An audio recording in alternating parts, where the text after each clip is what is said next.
What does Unsane tell us about contemporary America? In Steven Soderbergh's new film, a young woman is so terrified by a stalker who's followed her from one city to another that in her confusion she unwittingly signs the papers that commit her to a mental institution. Some kind of insurance fraud is involved, perpetrated by the people who run the institution. This is a society in which the threat of violence permeates every level of life. Of course, Soderbergh's film is a thriller, and quite a preposterous one at that, and yet it seems real enough to suggest it reflects aspects of contemporary America. The central character is Sawyer Valentini, played by the British actor Claire Foy, who will be familiar to viewers of The Crown. Sawyer has just relocated from Boston to Pittsburgh and has secured an office job.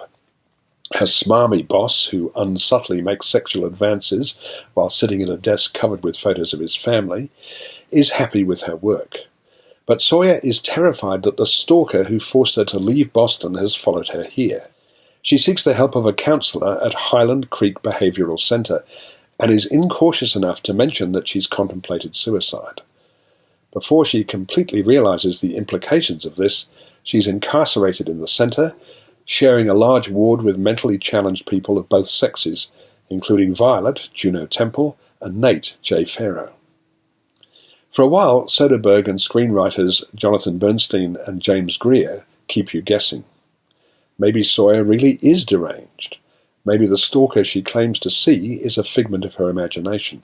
As long as there remains a doubt in the mind of the viewer, the film poses intriguing questions about sanity.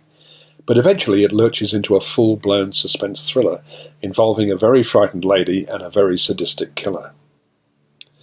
While Unsane unfolds, it's pretty easy to enjoy it as a teasingly manipulative suspense movie. However, it's a movie that doesn't repay any kind of serious analysis. It's simply unbelievable on any number of levels. But there are compensations, one of them purely technical.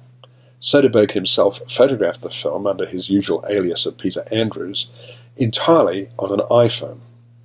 This gives it a very different look, a cramped intensity that makes the claustrophobic mental institution, with its long corridors and padded cell in the basement, even more creepy.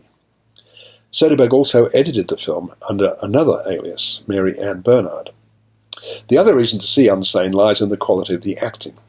Despite the implausibilities, Claire Foy is impressive as the frightened heroine.